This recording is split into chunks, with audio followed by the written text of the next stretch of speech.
Hello everyone and welcome back to my channel, Edmond Mindaros. At sa video ito ay pag-uusapan natin at i-guide ko kayo on how to use Shopback to activate cashback to multiple product link to any marketplace. So dito ay pwede na tayo mag-add ng multiple product link items at bawat product link ay pwede na tayong makakuha dito ng cashbacks. So dati kasi ay single items lang yung counted yung kanyang cashback.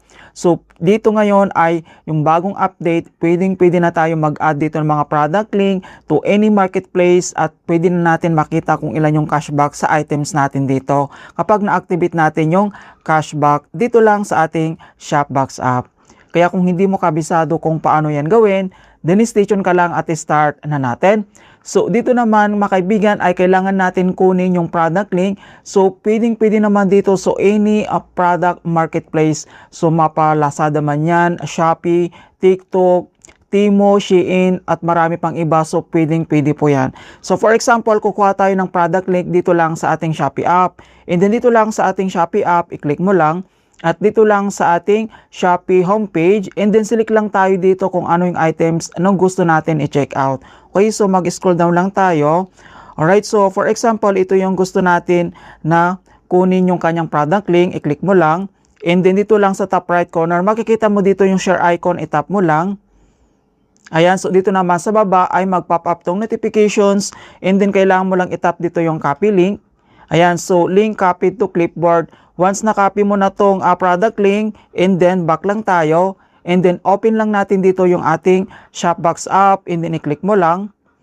And then dito naman, once nakakopy tayo ng link, automatic po yan na madidetect ni Shopbox. So makikita mo dito na kailangan na natin itong i-paste yung link. So may option dito na dismiss and then paste link. I-tap mo lang dito yung paste link. Ayan. So makikita mo kaagad dito yung kinopy natin ng product link, nandito na siya. Alright, then next, dito naman sa bottom left corner, makikita mo dito yung dalawang options. So, add to cart and then activate now. So, itap mo lang dito yung add to cart. Ayan, so added to your cart. And then next, so kukuha ulit tayo dito ng another product link. So, back ulit tayo. Open lang natin ulit yung ating Shopee app. I-click mo lang. And then, select lang tayo dito kung ano yung item na gusto natin i-check out. Okay, so itap mo lang yan. And then, i-copy ulit natin yung product link dito lang sa top right corner. Makikita mo dito yung share icon. Ito yung kailangan mong i-click dito para makuha mo yung product link. I-tap mo lang yan. And then, mag-pop up dito naman sa baba. Kailangan mo lang i-tap dito yung copy link. Ayan, so link copied to clipboard. And then, back ulit tayo dito. Open ulit natin dito yung ating Shopbox app. Okay, so i-click mo lang. And then, kailangan lang natin itong i-add to cart ulit dito yung ating na copy na product link. Okay, so same lang dito sa ating Shopbox, itap mo lang dito yung paste link. And then, itap mo ulit dito sa bottom left corner yung add to cart. Ayan, so added to your cart. And then, dito naman sa top right corner, kailangan mo lang itap dito yung basket natin. Okay, so makikita mo na dito yung mga item na in-add to cart natin. Okay, so nandito na siya. So makikita mo naman dito kung magkano yung cashbacks per items yung makukuha natin dito. So meron ditong 2.7%, 2.3. Ayan, so nandito naman yung all items. For example, naka-copy tayo dito. Nandito lahat. Dito lang sa ating Shopbox cart.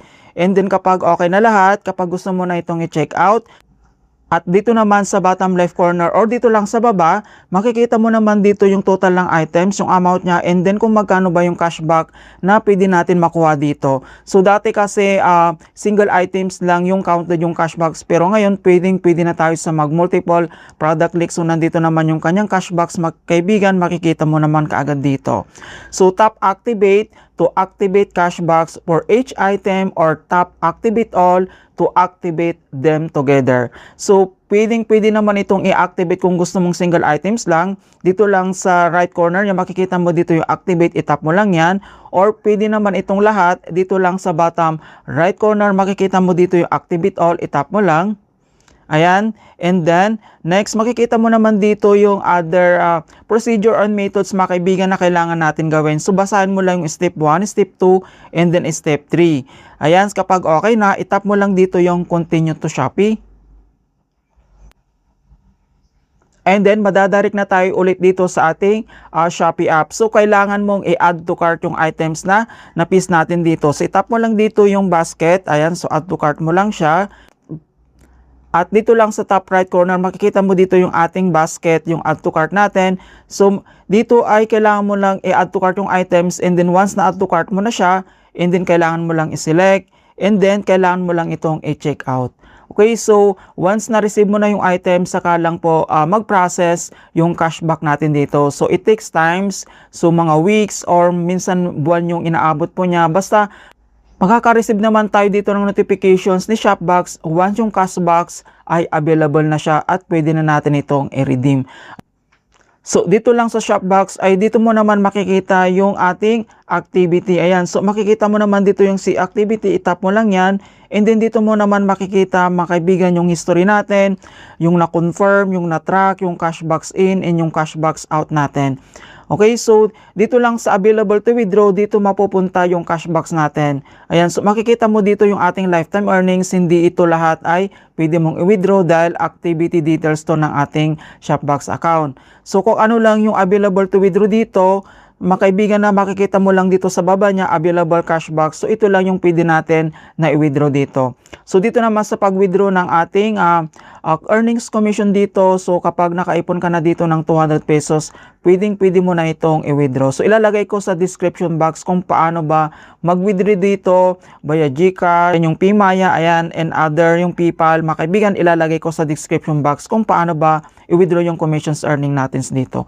Yan, so napakasimple lang naman kung paano gamitin ang Shopbox, lalo na kung mahilig ka mag-shop online. So pwede mong gamitin yung Shopbox para makakuha ka dito ng cashback sa bawat items na chine-check out mo. At least meron mga kaibigan, may makukuha ka dito. Hindi sayang yung pag-check out mo sa mga product. Alright, so ganoon lang po kasimple kung paano natin i-activate yung cashback sa bawat items at pwede natin gamitin ngayon yung multiple items para makakuha tayo dito ng cashbacks. Alright, in hope na nakapagbigay ako ng konting kalaman at guide tungkol sa Shopbox app tutorials. Thank you guys and see you in my next tutorials.